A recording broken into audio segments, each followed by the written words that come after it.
Hi everybody, welcome to our Friday TNT, last day of the working week. Tomorrow is going to be our live program between 9 and 10 a.m. Thai time, and that's a chance for everybody to join in. You're all welcome. There's no cost or anything, so you're welcome to join in that. And then on Sunday, well, hopefully we've got grumpy old men, but Steve's been on the move. He's been sort of to Panga and he's been down to Phuket and he's doing driver's license things. We'll catch up with what's happening with that with Steve if we do get a chance to record a grumpy old men. I'm sure we will. And that'll be on Sunday around about sort of 8 or 9 in the morning. We usually upload that.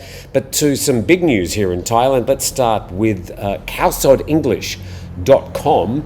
Panicked passengers jump into Koh Tao Sea when fire breaks out. And a fire broke out on the Koh Tao Song, a Suratani to Koh Tao overnight ferry carrying 108 people, of whom 97 were passengers, about 3 kilometres from Koh Tao. This is in the Gulf of Thailand, not far from Koh Samui. Some panicked passengers jumped into the sea. It all started around about 6:50 a.m. yesterday. Officials mobilised officers from the Koh Tao and Koh Phangan police stations. 4 people were slightly injured from choking on smoke. And the boat left the Suratani province at 11 p.m. the night before, arrived in Koh Tao in the morning. The passengers on the ferry included Thais, Myanmar workers and foreign tourists. And it says that everyone was rescued with no casualties. Another version of the story from the patianews.com, 108 people survive after ferry catches fire near Koh Tao Island in Thailand. And fortunately, all 108 individuals were successfully rescued. During the harrowing experience, several passengers suffered minor injuries and breathing difficulties from smoke inhalation. And the fire was brought under control by 8:20 yesterday morning, but not without damage to some vehicles on the ferry. And preliminary investigations suggest the fire originated in the ferry's engine room. Well, the main takeaway from here is that there were no casualties, but obviously a fairly dramatic conflagration. That black, acrid smoke would have been very scary for all the people on board. But we move to an update on what happened in Taiwan the day before. Big story regionally. And this from Associated Press. Rescuers searched yesterday for missing people and worked to reach hundreds stranded when Taiwan's strongest earthquake in 25 years sent boulders and mud tumbling down mountainsides, blocking roads. 10 people died and more than 1,000 were injured. And the powerful quake struck during the morning rush hour a day earlier, sending school children rushing outdoors and families fleeing their apartments through the windows. And because there's plenty of video cameras around these days, we get to see some of the action during the actual earthquake. Quite dramatic video. Now, this is obviously during the peak hour they just spoke about in the story, and those cars coming to a halt going, what the hell's going on here, as they stopped and endured the earthquake. A big landslide there in this eastern section of northern Taiwan that would have been equally frightening, but I'm not exactly sure what happened to the people under that cloud of rock. And this is up at a TV station up near the Hualien area, and you can see in the TV station those lights just wobbling around. Plenty of buildings up in that area obviously going to have to be demolished after, trying themselves to fall over. This poor guy in the swimming pool on the top of a building, and there are also video of that water from the pools that are cascading down the side of the building. So some dramatic footage from various sources there on YouTube. And nearly 1,100 people were injured, according to this Associated Press story, in the quake. Of the 10 dead, at least 4 were killed inside the Toroko National Park, a tourist attraction famous for canyons and cliffs in mountainous Hualien, about 150 kilometres from Taipei. Moving on from that regional story to an update on the Australian who is in a coma after swimming in Pattaya, and reported in news.com.au, popular Victorian karate instructor dies on holiday in Thailand, and a popular Victorian karate instructor has died while holidaying. Malcolm Ailes, 58, had been fighting for his life in a coma after nearly drowning in an incident on Monday. At the time, he'd been holidaying with his wife in Pattaya, about 140 kilometres south of Bangkok, when he lost his life. According to local media, Mr Ailes had smoked cannabis, it says which is legal in Thailand, and run into the bay at Jomtien Beach. In a stoned state, he got into trouble and nearly drowned. An NCA newswire understand Mr Ailes yelled for help while struggling in the water, and a local man tried to rescue him, dragging him to shore unconscious. And CPR was performed on him, and he was then rushed to hospital in a critical condition. And Mr Ailes had been well respected in the Australian martial arts community. And commiserations to his family and friends.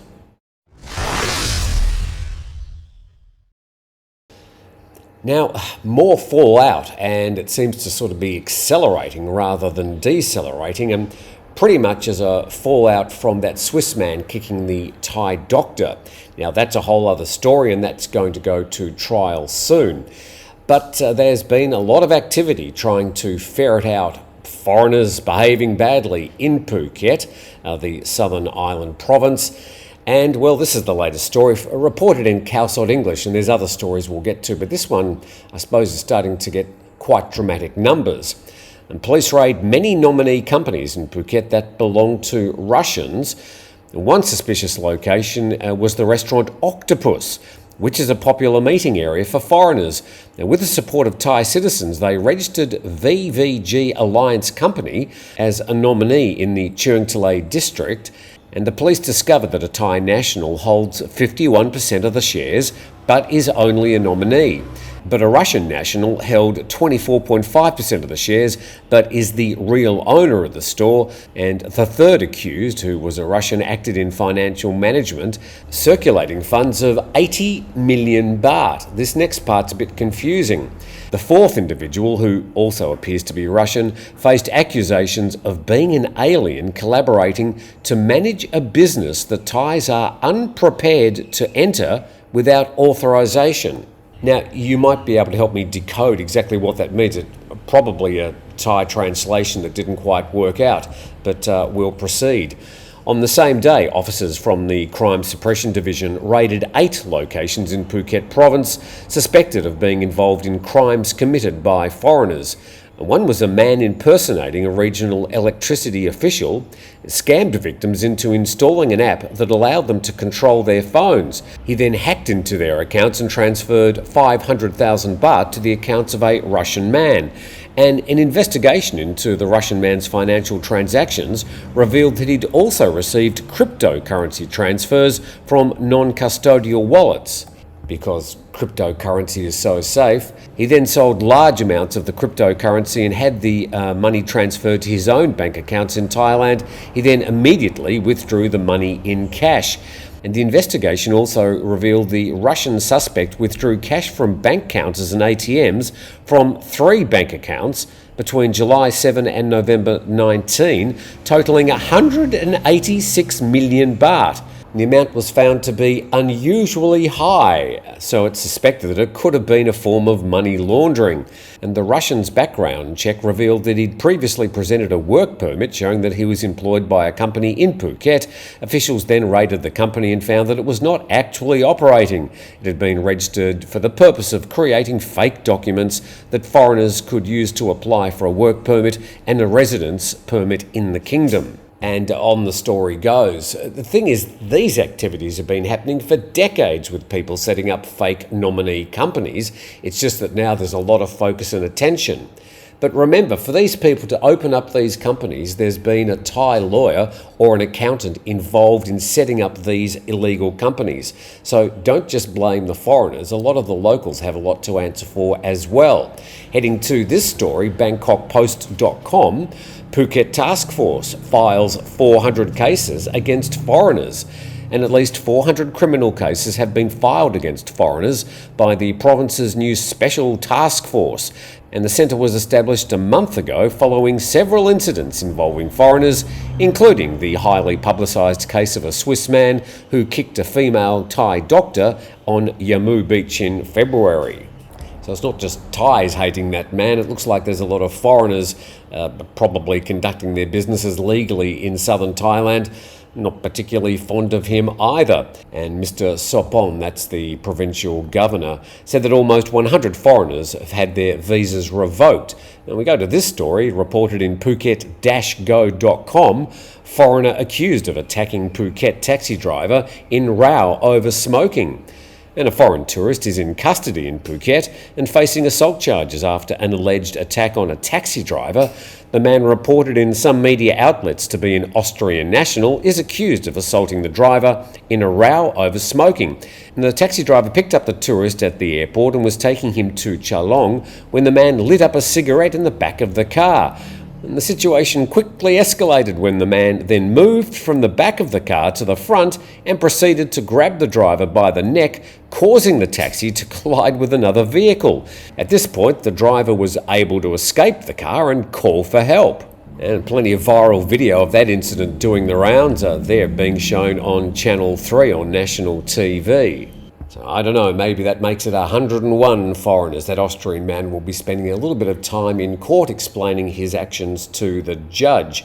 Now, another case of foreigners behaving badly, and again in the southern provinces. Sorry to all the people up north today, you're sort of being avoided by the news cycle, but this one's a little bit iffy. And reported in thepatianews.com, foreign divers allegedly touch whale shark's tail in Muko Surin National Park, facing legal action. And a group of foreign divers allegedly touched the tip of a whale shark's tail on March the 31st in Pangar. Pangar Bay is that huge body of water with those beautiful cast limestone islands between Phuket and Krabi. And after a video went viral on Thai social media, it caused controversy on whether the divers could touch the whale shark, as it could potentially have direct impacts on marine life. So it's that particular part of the video that's been causing all the controversy. And the Thai National Park officers gathered videos and photos as evidence to further legal processing against the wrongdoers. And a group of them have acknowledged their misconduct and confessed their wrongdoings to National Park officials, but were not identified publicly by relevant officials. So you do get the impression that any time any foreigners do anything wrong, it's going to be amplified. And I just sort of hope that we can go through a period to just calm down a little bit and understand that these situations are still very isolated, and 99.9% of foreigners do come here and conduct themselves in a perfectly legal way and have a fine time in Thailand. Well, maybe they've tried this dish. Nation Thailand reporting Thai's disappointed as Keng Thai Pla voted worst food in the world. I have tried it and I tend to agree. And Thai netizens are disappointed after the signature dish of the southern region, Keng Thai Pla, which is fish entrails sour curry, was ranked in the #1 spot by Taste Atlas on its list of 100 worst rated foods in the world. And it's resulted in the hashtag Save Keng Thai Pla trending on several social media platforms, and the ranking was based on nearly 434,000 user ratings on the Taste Atlas website as of March the 16th. And this sounds enticing. This thick and aromatic fish curry originated in southern Thailand. The base of the dish is prepared with fermented fish entrails and a spicy curry paste consisting of chili peppers, galangal, shrimp paste, turmeric, shallots and lemongrass. And because of its intensity and strong pungent aromas, Keng Thai Pla is best served with steamed rice on the side. It's best served in a steel box, but I'm sure some people obviously enjoy it. But I did try it once and I didn't get past the first bite. It was very pungent indeed for seasoned Thai food lovers, I would say. But a lot of Thais not happy about getting the rating as they must have gone, #1. The worst foods in the world. So thank you for joining us. It's been a very busy week. Please subscribe to the channel. A big thumbs up to our sponsors, 5-Star Marine at 5starmarinephuket.com. We'll look forward to seeing you at 9 a.m. tomorrow for our live program, 9 a.m. Thai time. Otherwise, have a fantastic Friday, and we'll see you later.